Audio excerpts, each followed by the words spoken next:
Assalamualaikum warahmatullahi wabarakatuh. Kita akan teruskan sambungan pelajaran kita pada kali ini iaitu adab melayan tetamu.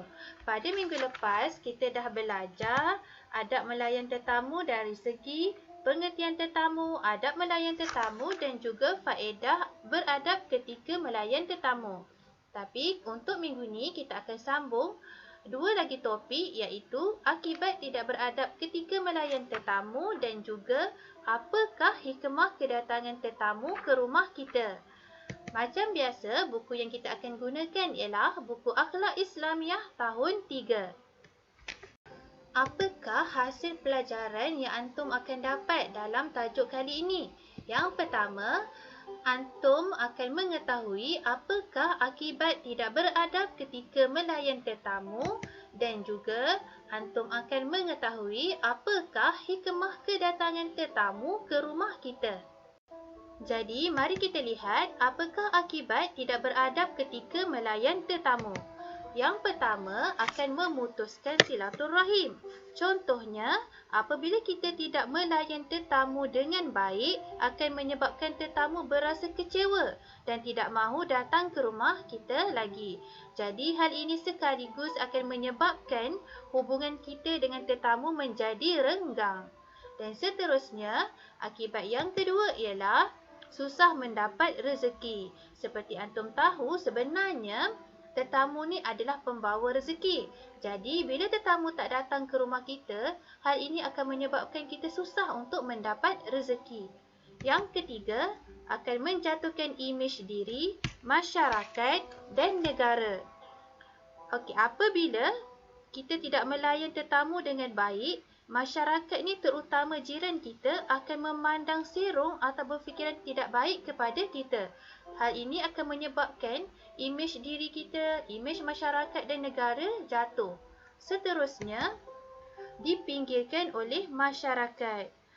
Contohnya, apabila masyarakat ni dah mula berfikiran tidak baik terhadap kita kerana layanan yang kita berikan kepada tetamu kita tidak baik, maka mereka akan mula pinggirkan atau jauhkan diri daripada kita.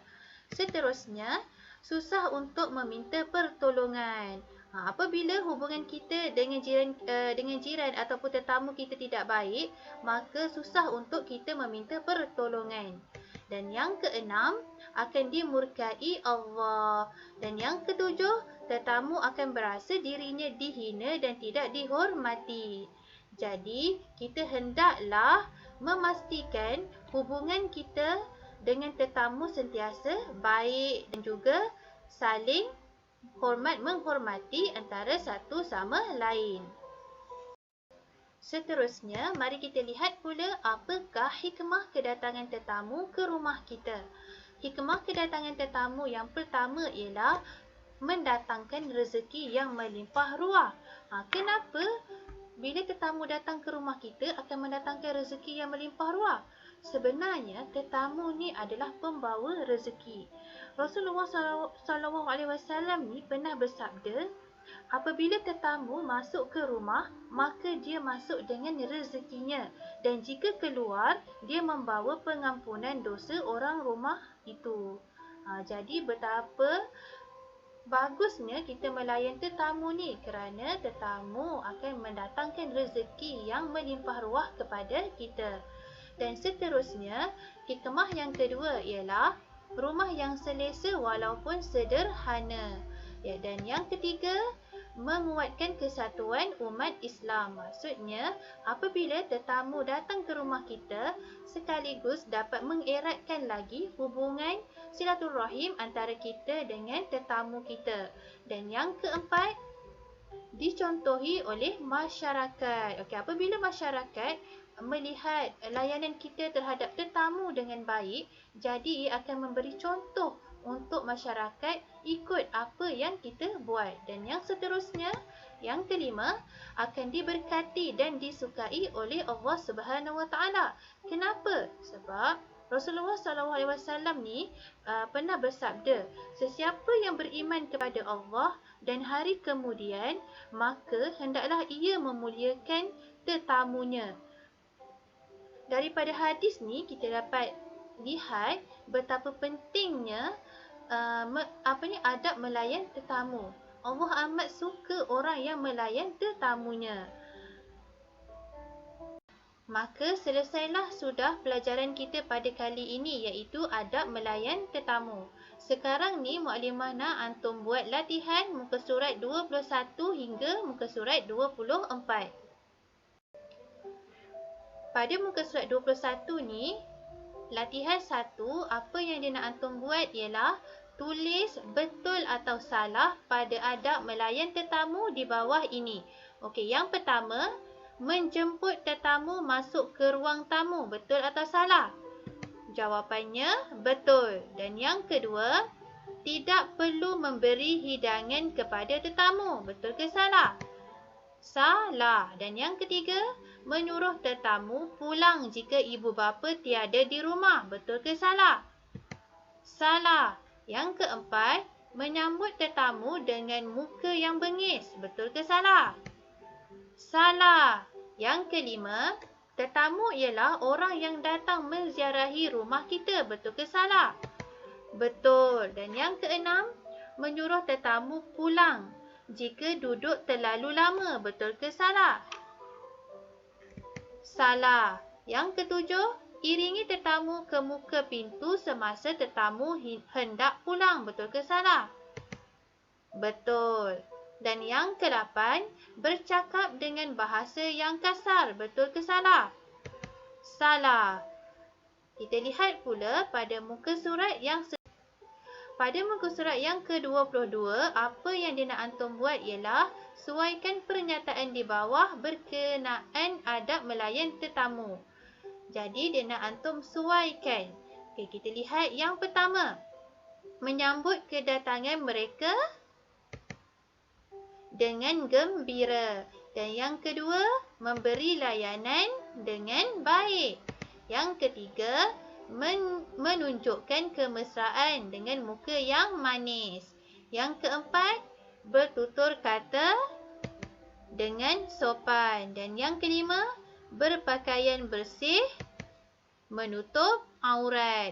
Yang keenam, mendengar pendapat tetamu. Yang ketujuh, mengiringi kepulangan mereka. Dan yang ke-8, menyediakan hidangan yang terbaik mengikut kemampuan kita.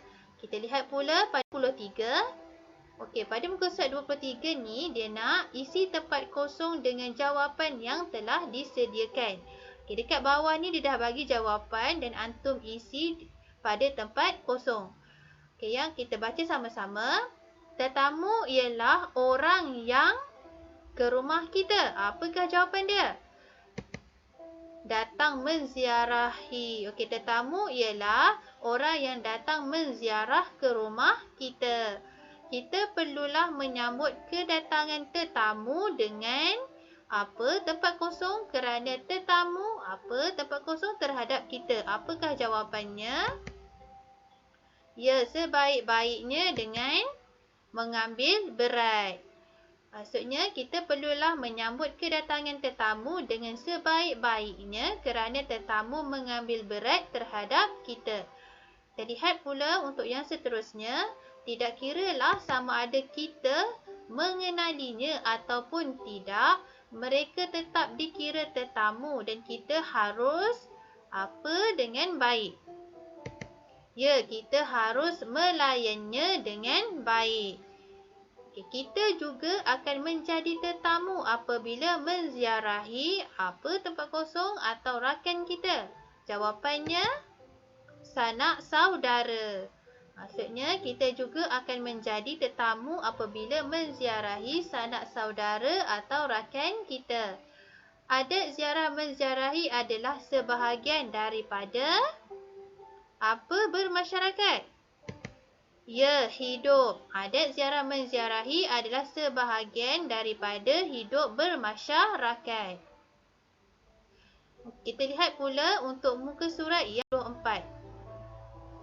Muka surat 24 ni dia nak antum senaraikan kenyataan berikut mengikut kesesuaian. Okey, adab melayan tetamu dengan faedah melayan tetamu. Jadi mari kita cari dan kita lihat apakah adab melayan tetamu. Yang pertama, melayan tetamu dengan baik, mengiringi kepulangan mereka, bermuka manis, berpakaian bersih. Dan yang untuk faedah melayan tetamu pula, mengeratkan silaturrahim. Dan seterusnya, tetamu berasa gembira. Seterusnya, mendapat rahmat Allah Subhanahu Taala. Dan yang seterusnya, wujud suasana harmoni. Jadi sampai situ je latihan kita untuk tajuk adab ketika melayan tetamu. Jadi sampai situ sahajalah latihan kita pada kali ini. Sekian, terima kasih.